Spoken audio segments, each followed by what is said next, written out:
नमस्कार दोस्तों, आप सभी का स्वागत है आपके अपने यूट्यूब चैनल ट्रिकी नंबर 1 में। दोस्तों, इस वीडियो में हम लोग आरआरबी ग्रुप डी एनटीपीसी के लिए रुक्मिणी प्रकाशन की द प्लेटफॉर्म बुक से जीके जीएस को पढ़ने वाले हैं। दोस्तों, यहाँ पर जो आपको प्रश्न मिलेंगे ये सभी प्रीवियस ईयर के प्रश्न हैं जो आपके एग्ज़ाम के लिए काफ़ी ज़्यादा इंपॉर्टेंट हैं। तो आप लोग इस वीडियो में लास्ट तक बने रहिएगा, ठीक है। और अगर आप लोगों ने चैनल को सब्सक्राइब नहीं किया है तो आप लोग चैनल को सब्सक्राइब भी कर लीजिएगा। तो चलिए शुरू करते हैं यहाँ पर। तो स्टार्ट करेंगे हम लोग प्रश्न नंबर 241 से। तांत्रिक योगिनी पंथ का मूल स्थान क्या माना जाता है? तो ऑप्शन सी यहाँ पर आपका राइट आंसर होगा, ओडिशा। तांत्रिक योगिनी पंथ का मूल स्थान ओडिशा माना जाता है, ठीक है। अगला प्रश्न देखिएगा, महात्मा गांधी द्वारा भारत छोड़ो आंदोलन किस वर्ष में शुरू किया गया था? तो महात्मा गांधी के द्वारा भारत छोड़ो आंदोलन जो स्टार्ट किया गया था ये 8 अगस्त 1942 को स्टार्ट किया गया था। भारत छोड़ो आंदोलन 8 अगस्त 1942 को स्टार्ट किया गया था, ठीक है। और महात्मा गांधी ने इस आंदोलन में एक नारा दिया था, करो या मरो। कौन सा नारा दिया था? करो या मरो। आगे देखिएगा, स्वच्छ भारत मिशन किस लिए है? स्वच्छ भारत मिशन किस लिए है? भारत को स्वच्छ एवं स्वस्थ बनाने के लिए, ठीक है। भारत को स्वच्छ एवं स्वस्थ बनाने के लिए स्वच्छ भारत मिशन है, ठीक है। अगला प्रश्न देखिएगा, भारत में पश्चिमी शिक्षा एवं अंग्रेजी भाषा शुरू करने की वकालत किसने की थी? पश्चिमी शिक्षा और अंग्रेजी भाषा शुरू करने की वकालत किसने की थी? राजा राम मोहन राय ने। किसने की थी? राजा राम मोहन राय ने की थी। राजा राम मोहन राय ने, आपने सुना होगा, ब्रह्म समाज की स्थापना की थी। किसकी स्थापना की थी? ब्रह्म समाज की स्थापना की थी। और अगर एग्ज़ाम में आता है कब की थी तो आप बताएंगे 1828 ईस्वी में, ठीक है। राजा राम मोहन राय ने 1828 में ब्रह्म समाज की स्थापना की थी। अगला प्रश्न देखिएगा, यूएनओ का मुख्यालय और कहाँ में स्थित है, ठीक है। मतलब इनमें से किस में स्थित है? तो यूएनओ का मुख्यालय न्यूयॉर्क में स्थित है। कहाँ पर है? न्यूयॉर्क में स्थित है, ठीक है। इस तरीके से अगर और आप जानना चाहते हैं कि और भी कुछ संगठन थे और जिनके मुख्यालय कहाँ कहाँ पर थे तो मैं आपको यहाँ पर थोड़े से बता देता हूँ, ठीक है। जैसे कि अगर आपसे पूछा जाए कि SAARC मतलब सार्क का मुख्यालय कहाँ पर है तो आप बताएंगे काठमांडू में है। काठमांडू में किसका मुख्यालय है? सार्क का मुख्यालय है। WTO का मुख्यालय कहाँ पर है? WTO का मुख्यालय है जेनेवा में, ठीक है। WTO का मुख्यालय कहाँ पर है? जेनेवा। ADB का मुख्यालय कहाँ पर है? ठीक है, ADB का मुख्यालय मनीला में। इसके बाद में अगर आपसे कहा जाए यूनिसेफ का मुख्यालय कहाँ पर है? यूनिसेफ का मुख्यालय कहाँ पर है तो आप क्या बताएंगे? पेरिस में है। यूनिसेफ न्यूयॉर्क, ठीक है, न्यूयॉर्क, ठीक है, न्यूयॉर्क। तो इनको तो आप पक्के तरीके से याद कर लीजिएगा कि सार्क का मुख्यालय काठमांडू में है, WTO का मुख्यालय जिनेवा में है, ADB का मुख्यालय मनीला में है और यूनिसेफ का मुख्यालय न्यूयॉर्क में है। इसके अलावा भी और हैं, ठीक है, जो मैं आपको आगे बताऊंगा। तो यहाँ पर हम लोग देख रहे थे, यहाँ पर क्या था? UNO का मुख्यालय कहाँ पर है तो आप क्या बताएंगे? न्यूयॉर्क में है, ठीक है, न्यूयॉर्क में।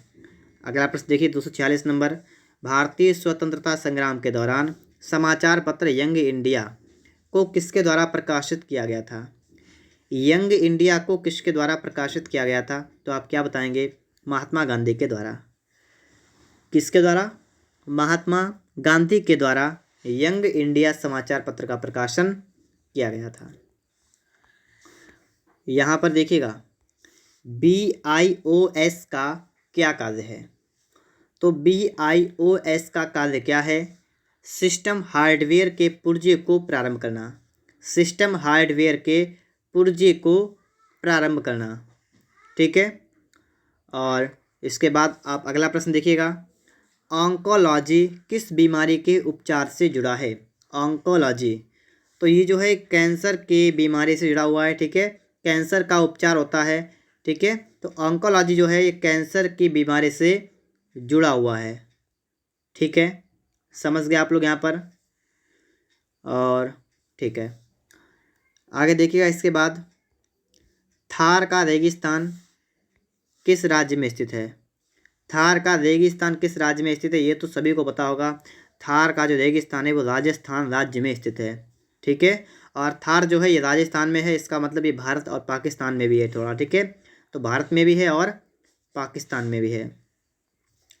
अगर आपसे पूछा जाए भारत का सबसे गर्म जिला कौन सा है? भारत का सबसे गर्म जिला, सबसे गर्म जिला, तो आप क्या बताएंगे? तो आप बताएंगे जैसलमेर, ठीक है। जैसलमेर जो है ये भारत का सबसे गर्म जिला है। और अगर आपसे कहा जाए सबसे ठंडा जिला कौन सा है भारत का, तो आप क्या बताएंगे? तो लेह जो है, लेह, ये भारत का सबसे ठंडा जिला है, ठीक है। तो भारत का सबसे गर्म जिला जैसलमेर है, भारत का सबसे ठंडा जिला लेह है। इसके बाद आगे देखिएगा, डैश में विटामिन डी सबसे ज़्यादा है, मतलब इनमें से किस में विटामिन डी सबसे ज़्यादा है? तो कॉड लिवर तेल, मतलब मछली का तेल जो है, इसके अंतर्गत विटामिन डी सबसे ज़्यादा है। किसमें? कॉड लिवर ऑयल, मतलब मछली का तेल, इसके अंतर्गत जो है विटामिन डी सबसे ज़्यादा है। भारत का संविधान दिवस और डैश को मनाया जाता है, मतलब भारत का संविधान दिवस किस तिथि को मनाया जाता है? तो आप क्या बताएंगे? 26 नवंबर को। 26 नवंबर को, देखिए 26 नवंबर 1949 को संविधान जो है बनकर तैयार हो गया था, ठीक है। और इसीलिए 26 नवंबर को जो है हम लोग संविधान दिवस के रूप में मनाते हैं। चलिए आगे देखते हैं। इसके बाद अगला प्रश्न हमारा है कि भारत की मवेशी रोग निगरानी एवं पूर्वानुमान प्रणाली का नाम क्या है? तो इसका नाम क्या है? बायोसेफ्टी लैबोरेटरी, बायोसेफ्टी लैबोरेटरी, ठीक है। अगला प्रश्न देखिएगा कि उपस्थिति के कारण हमें गंध महसूस होता है जिससे एलपीजी सिलेंडर लीक होने का पता चलता है। मतलब किसकी उपस्थिति के कारण हमें गंध का महसूस होता है जिससे कि एलपीजी सिलेंडर लीक होने का पता चलता है? तो ऐसी कौन सी गैस है? उस गैस का नाम है सल्फर यौगिक, ठीक है। मतलब क्या होता है कि एलपीजी में जो है कोई भी फिलहाल कोई गंध नहीं आती है, तो उसमें गंध महसूस करने के लिए उसमें सल्फ़र को मिलाया जाता है ताकि उसमें गंध हो जाए, और गंध होगी तो हमें पता लगेगा कि हाँ हमारा सिलेंडर जो है वो लीक कर रहा है या नहीं कर रहा है, ठीक है। तो सल्फ़र को मिलाते हैं उसमें। तीसरी पीढ़ी की एक उस एंटी टैंक मिसाइल का नाम क्या है जिसका राजस्थान में डीआरडीओ द्वारा सफलतापूर्वक परीक्षण किया गया? तो उसका आपको बताना है यहाँ पर नाम। तो उसका नाम क्या है? नाग, ठीक है। क्या नाम है? नाग। भारतीय सशस्त्र बलों ने ऑपरेशन मेघदूत का संचालन कहाँ पर किया था? ऑपरेशन मेघदूत का संचालन कहाँ पर किया था? सियाचिन में किया था। कहाँ पर किया था? सियाचिन में किया था। विश्व का सबसे ऊंचा युद्ध स्थल कौन सा है? तो सियाचिन। विश्व का सबसे ऊंचा युद्ध स्थल कौन सा है? सियाचिन, ठीक है, सियाचिन। और अगर आपसे कहा जाए कारगिल दिवस, कारगिल दिवस जो है ये कब मनाते हैं? तो आप याद करेंगे 26 जुलाई। 26 जुलाई को कारगिल दिवस मनाया जाता है, 26 जुलाई को, ठीक है। दबाव को किससे नापा जाता है? दबाव को किससे नापा जाता है? बल एवं क्षेत्रफल से, ठीक है। दबाव को किससे नापा जाता है? तो बल क्षेत्रफल। आपका फार्मूला क्या होता है? आपका फार्मूला होता है दाब बराबर बल और बट्टा क्षेत्रफल, ये आपका होता है फार्मूला। तो आप इसको भी याद कर सकते हैं, दाब बराबर बल बटा क्षेत्रफल। दाब का मात्रक क्या होता है? दाब का मात्रक होता है पास्कल। दाब का मात्रक क्या होता है? दाब का मात्रक होता है पास्कल। और दाब एक अदिश राशि है। दाब एक कैसी राशि है? तो अदिश राशि है दाब। ठीक है। यदि वायु गुणवत्ता सूचकांक और किसके बीच, इसके बीच हो, ठीक है, तो वायु प्रदूषण के स्तर के मध्यम माना जाता है। मतलब यदि वायु गुणवत्ता सूचकांक किनके बीच में हो तो वायु प्रदूषण के स्तर को मध्यम माना जाता है। तो आपका राइट आंसर होगा ऑप्शन नंबर डी, 151 से 200 के मध्य हो। यदि वायु गुणवत्ता सूचकांक 151 से 200 के बीच हो तो वायु प्रदूषण के स्तर को मध्यम माना जाता है। ठीक है।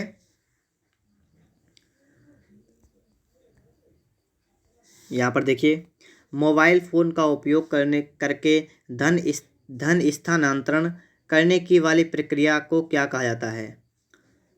तो इस प्रक्रिया को क्या कहते हैं? IMPS। क्या कहते हैं? IMPS। 2015 में राजीव गांधी खेल रत्न पुरस्कार से किसे सम्मानित किया गया था? तो सानिया मिर्जा को किया गया था 2015 में। अगला प्रश्न आपका है कि 2014 से 15 में क्रिकेट के क्षेत्र में CK Naidu life time achievement पुरस्कार से किसे सम्मानित किया गया था? तो 2014 से 15 में क्रिकेट के क्षेत्र में CK Naidu life time achievement पुरस्कार से ये सम्मानित किया गया था किसको? सैयद किरवानी को। ठीक है। यहाँ पर देखिए, माचिस की तीलियों में क्या होता है?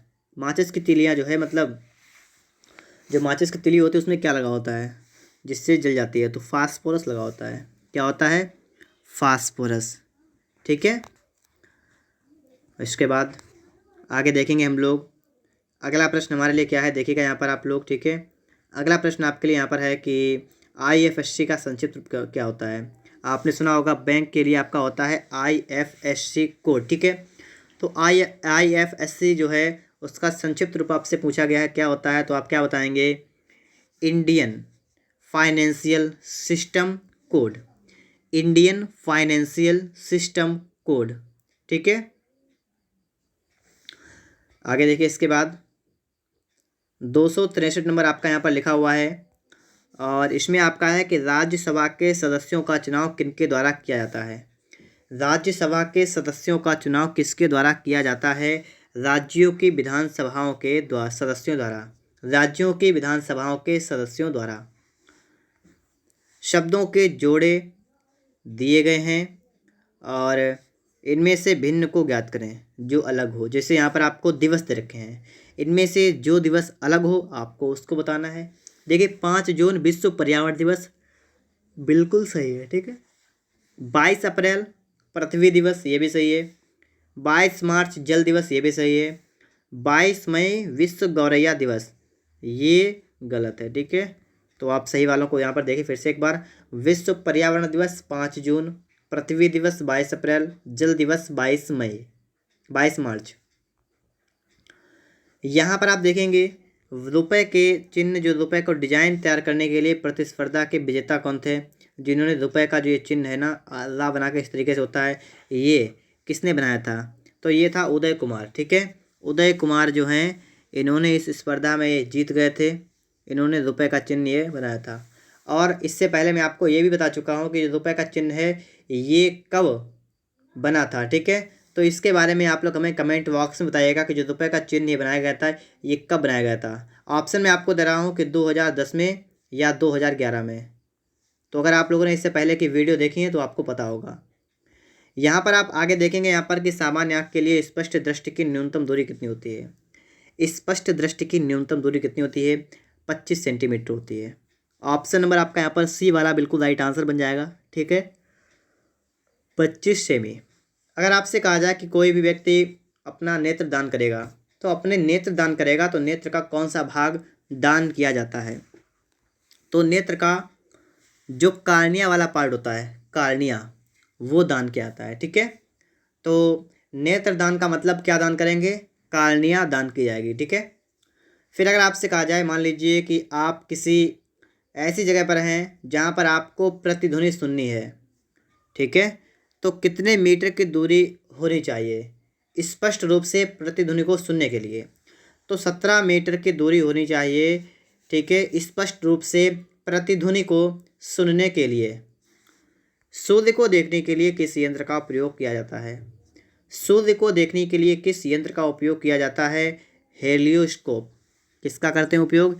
हेलियोस्कोप का उपयोग करते हैं। ठीक है, हेलियोस्कोप। और टेलीस्कोप जो होता है इससे दूर की वस्तु को देखते हैं। ठीक है, टेलीस्कोप से दूर की वस्तुओं को हम लोग यहाँ पर देखते हैं। प्रथम भारतीय संचार उपग्रह कौन था? प्रथम भारतीय संचार उपग्रह का नाम बताइए। तो इसका नाम हो जाएगा आर्यभट्ट। क्या नाम होगा? आर्यभट्ट। नेशनल स्पेस सोसाइटी ने 2015 स्पेस पायनियर पुरस्कार किसे दिया था? तो किसको दिया था? इसरो की मार्स ऑर्बिटर प्रोग्राम टीम को दिया था। ठीक है, इसके बाद यहाँ पर आप प्रश्न को देखेंगे, निम्नलिखित में से किसे एक टूटा हुआ तारा कहना उपयुक्त है? टूटा हुआ तारा, अंश एवं अवशेष। ठीक है, अंश एवं अवशेष को एक टूटा हुआ तारा कहना उपयुक्त है। इसके बाद अगर मैं आपसे कहूँ कि सूर्य क्या है तो आप क्या बताएंगे? आप बताएंगे सूर्य एक तारा है। यहीं पर एक प्रश्न और हमारा है कि सबसे चमकीला तारा, सबसे चमकीला तारा कौन सा है? तो यहाँ पर आप देखेंगे सबसे चमकीला तारा कौन सा है, तो आप क्या बताएंगे? आप बताएंगे साइरस। ठीक है, साइरस। सबसे चमकीला तारा कौन सा है? साइरस। आगे देखते हैं। इसके बाद 271 नंबर हमारा है कि शिमला समझौता 1972 पर किनके द्वारा हस्ताक्षर किए गए थे? शिमला समझौता 1972 पर किसके हस्ताक्षर किए गए थे? इंदिरा गांधी और Z.A. भुट्टो द्वारा। इंदिरा गांधी और Z.A. भुट्टो द्वारा। और यहाँ पर आप देखेंगे कि 1972 में भारत और पाकिस्तान के बीच में शिमला समझौता हुआ था। किनके बीच हुआ था? भारत और पाकिस्तान के बीच में शिमला समझौता 1972 में हुआ था। इसके बाद आप आगे यहाँ पर देखेंगे। ठीक है, प्रश्न नंबर आपके लिए आ चुका है 272 नंबर। यहाँ पर आप लोग देखिएगा, दूसरे फुटबॉल इंडियन सुपर लीग का चैंपियन कौन था? तो राइट आंसर आपका होगा option number B, Chennai FC। Jammu Kashmir सरकार की ग्रीष्मकालीन राजधानी क्या है? जम्मू कश्मीर राज्य सरकार की ग्रीष्मकालीन राजधानी क्या है? श्रीनगर। क्या है? श्रीनगर। ठीक है, और इसके बाद अगला प्रश्न देखते हैं हम लोग यहाँ पर। निम्नलिखित में से कौन सा इस समूह का सदस्य नहीं है? लिखा है कौन सा इस समूह का सदस्य नहीं है? तो यहाँ पर देखिएगा, लिखा है यूनिक्स, MS-DOS, विंडोज़ और है फायरवॉल। तो इसका राइट आंसर आपका है फायरवॉल। और ये सभी एक ही मतलब समूह के सदस्य हैं, लेकिन जो फायरवॉल है ये अलग समूह का सदस्य है, इसलिए आपका डी ऑप्शन यहाँ पर करेक्ट होगा। RRB NTPC स्टेज 1 और 23/3/2016 का ये पेपर है, शिफ्ट सेकंड है। इसको भी हम फटाफट से देख लेते हैं। ठीक है, तो यहाँ पर आप देखिएगा कि सोलर सूर्य से संबंधित है, वैसे ही ल्यूनर किस से संबंधित है? ये एक टाइप से आपका सवाल जो यहाँ पर है रीजनिंग का सवाल है, लेकिन GK में आपका यहाँ पर है, तो इसलिए यहाँ पर आप देख लीजिएगा। ठीक है, सोलर का संबंध किससे है? सूर्य से है। उसी प्रकार से जो ल्यूनर है मतलब लूनर का संबंध चंद्रमा से है। ठीक है, अंतर्राष्ट्रीय अंतरिक्ष विश्वविद्यालय का वैश्विक मुख्यालय कहाँ पर है? तो अंतर्राष्ट्रीय अंतरिक्ष विश्वविद्यालय का वैश्विक मुख्यालय जो है ये फ्रांस में है। कहाँ पर है? फ्रांस में है। ठीक है, भारत के 15वें प्रधानमंत्री का नाम बताइए। भारत के 15वें प्रधानमंत्री का नाम क्या है? तो 15वें प्रधानमंत्री नरेंद्र मोदी थे। ठीक है, और इस समय भी वर्तमान में भी नरेंद्र मोदी हैं। ठीक है, तो आपको ये तो पता होगा। और ये कब से हैं? तो मई 2014 तब से लेकर अभी तक जो है ये प्रधानमंत्री हैं। ठीक है, इसके बाद यहाँ पर आगे हम लोग देखेंगे। अगला प्रश्न हमारे लिए है प्रश्न नंबर 278 नंबर आपका यहाँ पर है कि एक अभाज्य संख्या में और डैश होता है। देखिए ये तो गणित का प्रश्न है, लेकिन ये भी GK में रखा हुआ है, तो चलिए इसको देख लेते हैं, कोई दिक्कत वाली बात नहीं है। एक अभाज्य संख्या जो होती है, जैसे अभाज्य संख्या हमने लिख ली, मान लीजिए यहाँ पर 7 लिख लिया। 7 एक अभाज्य संख्या है। तो लिखा है 2 या ज़्यादा भाजक होते हैं, मतलब इसके भाजक होंगे, तो इसके भाजक नहीं हो पाएंगे यहाँ पर 2 या ज़्यादा। केवल खुद से और 1 से विभाजित होती है, बिल्कुल सही है। क्या होगा, ये संख्या जो होती है ये केवल खुद से और 1 से विभाजित होती है। ठीक है, एक अभाज्य संख्या जो होती है वो केवल खुद से और 1 से विभाजित होती है। आगे देखिए, इसके बाद में आप प्रश्न नंबर 279 आपका है कि बांग्लादेश के मोहम्मद यूनिस को उनके किस योगदान के लिए 2006 में नोबेल शांति पुरस्कार दिया गया था। तो किसके लिए दिया गया था? आर्थिक एवं सामाजिक विकास की दिशा में उनके प्रयासों के लिए दिया गया था। ठीक है, उनके प्रयासों के लिए उन्हें दिया गया था। इसके बाद अगला प्रश्न हम लोग यहाँ पर देखेंगे। अगला प्रश्न हमारे लिए है प्रश्न नंबर 280। इस प्रश्न को हम लोग यहाँ पर पढ़ेंगे। भारतीय मुद्रा नोटों की छपाई के लिए उपयोग की जाने वाली सामग्री क्या है? तो भारत में जो मुद्रा नोटों की छपाई होती है इसके लिए कौन सी सामग्री का इस्तेमाल किया जाता है? तो आप क्या बताएंगे? कपास एवं कपास के लत्ते, कपास एवं कपास के लत्ते, इनका इस्तेमाल किया जाता है। ठीक है, इसके बाद में आगे देखिएगा आप लोग यहाँ पर, भारत और पाकिस्तान के बीच युद्ध विराम रेखा को नियंत्रण रेखा LOC में कब परिवर्तित किया गया था? LOC में कब परिवर्तित किया गया था? तो ये कब किया गया था? 1972 में किया गया था। ठीक है, LOC में परिवर्तित किया गया था 1972 में इसको परिवर्तित किया गया था। इसके बाद में आपको ये तो पता है कि शिमला समझौता कब हुआ था? तो शिमला समझौता हुआ था 1972 में हुआ था। ठीक है, और इसके बाद आपको ये भी पता होना चाहिए कि जो ताशकंद समझौता हुआ था, ताशकंद, ठीक है, कौन सा, मैं आपको बता रहा हूँ, ताशकंद समझौता जो हुआ था ये हुआ था 1966 में। ठीक है, ये भी भारत पाकिस्तान के बीच हुआ था 1966 में। इसके बाद कारगिल युद्ध की बात करेंगे तो कारगिल का जो युद्ध हुआ था ये हुआ था 1999 में। ठीक है, 1999 में। तो इस तरीके से आप सभी बातों का अच्छी तरीके से ध्यान रखेंगे। ठीक है, और इसके बाद में हम लोग आते हैं प्रश्न नंबर 282 पर।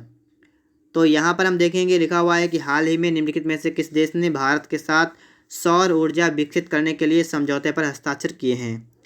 तो ये इसका डी ऑप्शन करेक्ट है, रूस ने। ठीक है, लेकिन ये प्रश्न आपका करंट का उस टाइम का है जब ये पेपर हुआ था। ठीक है, तो अब अगर इस आज के दृष्टि से देखें तो यहाँ पर ये इम्पॉर्टेंट नहीं है आपके लिए। ठीक है, आगे आप यहाँ पर देखेंगे, अगला प्रश्न आपके लिए है कि शोर के किस स्तर से ऊपर का शोर कान में दर्द एवं क्षति का कारण होता है? मतलब किससे कितने डेसिबल से ज़्यादा का अगर, ठीक है, शोर है तो उससे कान में दर्द होगा, क्षति होगी, तो उसे हम कहेंगे 130 डेसिबल। ठीक है, 130 डेसिबल से ऊपर का जो मतलब शोर होता है वो कान में दर्द पैदा कर देता है। ठीक है, ध्वनि को मापने की इकाई क्या होती है? तो ध्वनि को हम किस चीज़ से नापते हैं? तो आप क्या बताएंगे कि ध्वनि को डेसिबल से हम लोग मापते हैं। किससे मापते हैं? ध्वनि को हम लोग मापते हैं डेसिबल से मापते हैं। ठीक है, और इसके बाद में अगर आपको ये पता होना चाहिए कि जो अपने लोग आपस में बातचीत करते हैं तो उसमें 30 से 35 डेसिबल का शोर होता है। ठीक है, जब आपस में आप लोग बातचीत करते हैं तो इसमें 30 से 35 डेसिबल का शोर यहाँ पर उत्पन्न होता है। इसके बाद आप आगे देखेंगे, 284 नंबर आपके लिए यहाँ पर है कि अरुणाचल प्रदेश की राजधानी कौन सी है? अरुणाचल प्रदेश की राजधानी कौन सी है? तो आप यहाँ पर क्या बताएंगे? ईटानगर। क्या बताएंगे आप लोग यहाँ पर? ईटानगर। ठीक है, अरुणाचल प्रदेश की राजधानी क्या है? ईटानगर। और इसके बाद में आपको ये तो पता होगा कि अगरतला किसकी राजधानी है? तो त्रिपुरा की राजधानी है अगरतला, त्रिपुरा की। शिलोंग, मेघालय की राजधानी है शिलोंग, और असम की राजधानी है दिसपुर। ठीक है, आगे देखिए, प्रसिद्ध कैंटन टावर किस देश में स्थित है? कैंटन टावर जो है ये किस देश में स्थित है? तो आपका राइट आंसर बनेगा ऑप्शन नंबर ए, चीन में स्थित है। ठीक है, जो कैंटन टावर है ये किस देश में है? तो ये चीन में है। इसके बाद में आप लोग आगे देखिएगा, अगला प्रश्न आपका है कि पादप विज्ञान मतलब फाइटोलॉजी में किसका अध्ययन किया जाता है? पादप विज्ञान में पौधों का अध्ययन किया जाता है। ठीक है, तो बी ऑप्शन आपका यहाँ पर राइट आंसर बन जाएगा, पौधों का अध्ययन किया जाता है।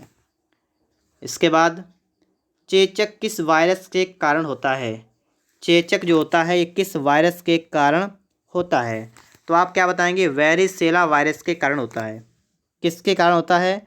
वेरिसेला वायरस के कारण होता है। ठीक है, इसके बाद में आगे भी आप देखेंगे, कीमोथेरेपी किस रोग के उपचार के लिए दी जाती है? कीमोथेरेपी ये होती है कैंसर के उपचार के लिए। ठीक है, कीमोथेरेपी जो होती है कैंसर के उपचार के लिए होती है। आगे देखिएगा, श्रवणबेलगोला ये कहाँ पर स्थित है, मतलब किस राज्य में स्थित है श्रवणबेलगोला? तो कहाँ पर है? कर्नाटक राज्य में है श्रवणबेलगोला। ठीक है, कर्नाटक राज्य में है। इसके बाद में यहाँ पर देखेंगे MS ऑफिस जो होता है या एक क्या होता है? तो MS ऑफिस एक एप्लीकेशन सॉफ्टवेयर है। ठीक है, एप्लीकेशन सॉफ्टवेयर होता है। इसमें आपको क्या क्या मिलेगा? इसमें आपको वर्ड मिलता है, एक्सेल मिलता है, पावर पॉइंट, ठीक है, तो वगैरह वगैरह ये वाले आइटम आपको मिल जाते हैं वहाँ पर। ठीक है, और इसके बाद आप यहाँ पर देखिएगा 291 है कि खगोलीय लीप वर्ष को और किस में मापा जाता है? खगोलीय लीप वर्ष जो होती है इसको किस में मापते हैं हम लोग? तो प्रकाश वर्ष में मापते हैं। किस में मापते हैं? प्रकाश वर्ष में इसको हम लोग मापते हैं। ठीक है, इसके अलावा अगर आपसे कहा जाए कि एक प्रकाश वर्ष जो होता है, एक प्रकाश वर्ष जो होता है इसमें कितने मीटर होते हैं? तो 9.46 गुणा 10⁻15 मीटर, 9.46 गुणा 10⁻15 मीटर होते हैं इस पर। ठीक है, इसके बाद आगे आप लोग यहाँ पर देखेंगे, फीफा विश्व स्तरीय रैंकिंग द्वारा 7 जनवरी 2016 को जारी सूची में शीर्ष स्थान पर कौन था? तो शीर्ष स्थान पर कौन था? बेल्जियम। फीफा विश्व स्तरीय रैंकिंग द्वारा 7 जनवरी 2016 को जारी सूची में शीर्ष स्थान पर कौन था? बेल्जियम।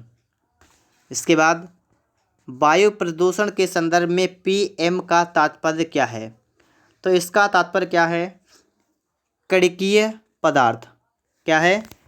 Particulate matter. इसके बाद आगे देखिएगा, 294 नंबर आपका है कि 5 वृक्षों में से ताड़ नीम से लंबा होता है, जो नारियल से छोटा होता है, सागौन आपसे से लंबा होता है, जो नीम की ऊंचाई के बराबर होता है, ताड़ सबसे लंबा होता है, नारियल की तुलना में सागौन की ऊंचाई कितनी होती है? ये 4 ऑप्शन है। ये आपका सवाल जो यहाँ पर लिखा हुआ है ये सवाल आपका है रीजनिंग का। तो रीजनिंग का प्रश्न यहाँ पर है, तो आप लोग इसको अपने आप सॉल्व कर लीजिएगा। ठीक है, हम आगे चलते हैं। इसके बाद यहाँ पर देखिएगा 295 नंबर आपका है कि GSAT-16 क्या है? GSAT-16 क्या है? तो यह एक संचार उपग्रह है। क्या है? संचार उपग्रह है। ठीक है, इसके बाद में आगे आप देखेंगे, सांडों को वश में करने का खेल जल्लीकट्टू जो है किस राज्य में प्रसिद्ध है? तो जल्लीकट्टू जो है ये तमिलनाडु में है प्रसिद्ध। ठीक है, कौन सा? जल्लीकट्टू। और जल्लीकट्टू जो है इस पर प्रतिबंध लगा दिया गया है, उच्चतम न्यायालय ने इस पर रोक लगा दी है। आगे देखिए, इसके बाद 297 नंबर आपका यहाँ पर लिखा हुआ है कि जिस नदी को दक्षिण गंगा के नाम से जानते हैं उसका नाम क्या है? तो कौन सी नदी है जिसको दक्षिण गंगा के नाम से हम लोग जानते हैं? तो जानते हैं गोदावरी नदी को दक्षिण गंगा के नाम से जानते हैं। ठीक है, गोदावरी नदी को। इसके बाद में आगे देखिएगा, निम्नलिखित में से किसका उपयोग खाना पकाने के लिए किया जाता है? खाना पकाने के लिए LPG। आप देख सकते हैं द्रवीकृत पेट्रोलियम गैस, मतलब लिक्विफाइड पेट्रोलियम गैस। ठीक है, आपको नाम ना याद हो तो आपको ये तो पता होगा LPG का उपयोग करते हैं। तो L से लिक्विफाइड, P से पेट्रोलियम, G से गैस। स्वतंत्रता सेनानी भगत सिंह को किस वर्ष में फांसी दी गई थी? तो फांसी कब दी गई थी, किस वर्ष में दी गई थी? तो कब दी गई थी? 1931 में इनको फांसी दी गई थी। ठीक है, 1931 में। भगत सिंह राजगुरु सुखदेव, भगत सिंह राजगुरु सुखदेव को 1931 में फांसी दी गई थी। इसके बाद आपके लिए प्रश्न यहाँ पर है 300 नंबर आपका है। ठीक है, ये कह रहा है कि भूकंप आने का कारण क्या है? भूकंप आने का कारण क्या है? पृथ्वी की विवर्तनिक प्लेटों, टेक्टोनिक प्लेटों की गति, इसके कारण जो है भूकंप आता है। भूकंप के अध्ययन को हम लोग क्या कहते हैं? भूकंप के अध्ययन को हम लोग कहते हैं सिस्मोलॉजी। सिस्मोलॉजी कहते हैं भूकंप के अध्ययन को। ठीक है दोस्तों, इस तरीके से हमारी ये वीडियो यहाँ पर समाप्त होती है। अगर आप सभी को वीडियो अच्छा लगा हो तो आप लोग वीडियो को लाइक करिएगा। अगर आप लोग चैनल पर नए हैं तो आप लोग चैनल को सब्सक्राइब भी कर लीजिएगा।